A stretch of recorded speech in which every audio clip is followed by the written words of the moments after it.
Menyambung sebelumnya, bagaimana kita bisa membenahi dari mulai calon orang tua yang sedang menghadapi beban hidup, anaknya, juga lingkungan terdekat sekolah misalnya. Ya, Mbak Margaret. kalau yang saya tahu ya Mbak, sebenarnya udah banyak beberapa program terkait dengan persiapan Catin ini. Ya. Yang tadi Mbak Alisa sampaikan, di Kemenak itu udah berlangsung beberapa. Saya juga tahu ada program PKPT kalau di Kemenpora itu juga menyiapkan para pemuda, para calon orang tua untuk bagaimana salah satunya adalah pengasuhan. Nah ini kan juga menyasar para pemuda lintas agama sebenarnya ya, tidak hanya Muslim gitu. Nah ini bagian dari salah satu upaya yang bisa dilakukan menurut saya, meskipun kalau ini dilakukan, ini saja ya nggak selesai juga. Ya. Butuh ada support atau upaya-upaya lain yang juga harus dilakukan. Misalnya kepada orang yang sudah menjadi orang tua gitu ya. Bagaimana kemudian ini juga disupport dengan ilmunya. Dengan ilmunya bagaimana melakukan pengasuhan, kalau dalam bahasa saya pengasuhan berkualitas gitu ya. Kalau di era sekarang ditambahi yang berperspektif literasi digital, nah, itu kan udah kayak berat banget nih kayaknya gitu ya. Apalagi kasus-kasus digital sekarang kan juga banyak sekali, dan ini juga banyak sekali orang tua yang tidak aware loh terkait dengan kasus-kasus yang berbasis cyber gitu ya, yang ini juga mengancam kepada anak-anak.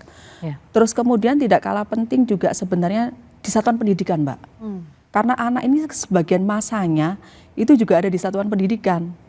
Dan tentu di sini sangat penting bagaimana juga pengasuhan yang efektif, yang berkualitas juga ada di sekolah. Meskipun juga lagi-lagi saya akan bilang nggak wise ya kalau saya bilang itu kalau di sekolahan nggak mampu menjalankan pengasuhan yang seperti ini berarti salahnya, itu saya nggak wise di situ. Karena kita tentu juga harus bisa membaca terkait dengan kondisi bagaimana tenaga pendidik kita yang ada di satuan pendidikan sekarang, ya bebannya seperti apa, berapa jumlah yang mampu menjadi konselor atau melakukan konseling kepada anak, ini kan jauh. Selama ini kan dalam pembacaan dan juga dalam beberapa pengawasan KPAI turun kan kita melihat kondisi bahwa memang jumlah tenaga pendidik yang mampu menjadi konselor atau konseling, memberikan konseling kepada anak ini kan terbatas Mbak. Guru BP terbatas, nggak ngatasi bahasa Jawa, nggak cukup dengan jumlah anak yang harus dilakukan pendampingan untuk melakukan pendampingan psikologis nih, untuk arah menghindari hal-hal yang tadi itu gitu kan, untuk mengkanal atau mencegah jangan sampai terjadi kasus yang sama kan gitu. Termasuk juga pendampingan psikologis dari berbagai sisi. Kalau tadi kita lihat di awal tayangan bahwa Gubernur NTT menyebutkan bahwa marah dengan kondisi ini kegagalan dari berbagai layer pemerintahan, tapi kan tidak cukup untuk meratapi. Apa yang harus dilakukan sebenarnya agar pendampingan psikologis untuk warga sekitar misalnya di lingkungan itu di NTT khususnya di Ngada, termasuk keluarganya, apalagi ibunya, apa yang bisa dilakukan Mbak Alisa? Ya, saya setuju dengan apa yang disampaikan Mbak Margaret bahwa saat ini membutuhkan effort bersama ya. Pendekatan-pendekatan yang lebih community center itu lebih penting. Community dalam hal ini bukan sekedar sekampung gitu, tetapi setiap anak itu berada di lingkungan yang bermacam-macam pengaruhnya. Ada para tokoh agama di situ, ada guru-gurunya, lingkungan sekolahnya, ada orang tuanya, ada keluarga besarnya, tetapi juga ada pemerintah desa, ada pemerintah kecamatan, kabupaten, kota, yang itu juga kita butuhkan kehadirannya.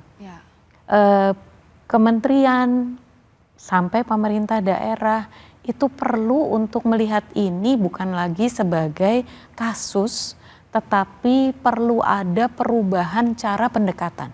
Begitu. Jadi misalnya kalau mau berbasis desa atau mau berbasis sekolah, maka sekolah menyiapkan semua ekosistem ini. Proses pendidikan, penguatan ekosistem dilakukan dari satu titik. Misalnya sekolah, guru-gurunya diberikan penguatan kapasitasnya untuk mendampingi anak-anak, memahami pertumbuhan psikologinya anak-anak. Lalu orang tuanya pendidikannya juga dari sekolah. Komite sekolah misalnya menyiapkan ruang-ruang itu.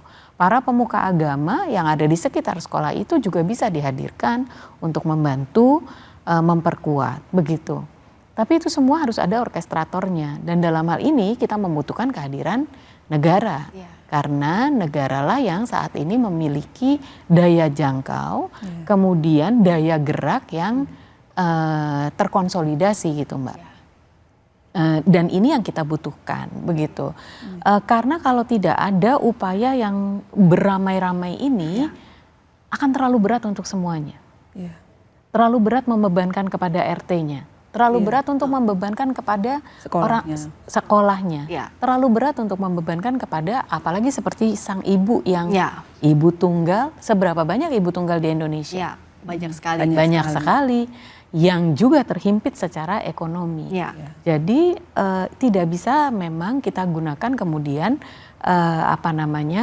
linear, pendekatan yang linear begitu. Harus semuanya bersama-sama. Harus semuanya bersama-sama dan harus ada orkestratornya.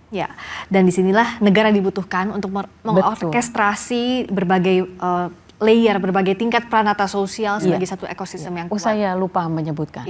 Kelompok masyarakat sipil itu juga sangat perlu untuk karena biasanya yang mengingatkan negara itu kelompok masyarakat sipil.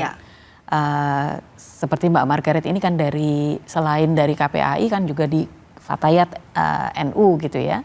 Fatayat NU punya banyak sekali program yang terkait dengan pencegahan kekerasan dan parenting misalnya. Ini kelompok-kelompok masyarakat sipil ini yang biasanya mengingatkan negara dan juga melakukan pendidikan langsung kepada masyarakat. Kelompok masyarakat sipil mengingatkan negara untuk berbagai lapisan masyarakat. Sehingga kasus ini harus jadi kasus yang terakhir. Kita awasi bersama, jangan sampai berulang. Terima kasih Mbak Alisa Wahid, psikolog keluarga. Terima kasih juga Mbak Margaret Aliatul Maimunah, Ketua Komisi Perlindungan Anak Indonesia. Dan kami mengingatkan kepada Anda, jika pernah memikirkan atau merasakan tendensi bunuh diri, mengalami krisis emosional atau mengenal orang-orang dalam kondisi tersebut, jangan ragu bercerita dan berkonsultasi kepada ahlinya. Terima kasih Anda telah menyaksikan Rosi.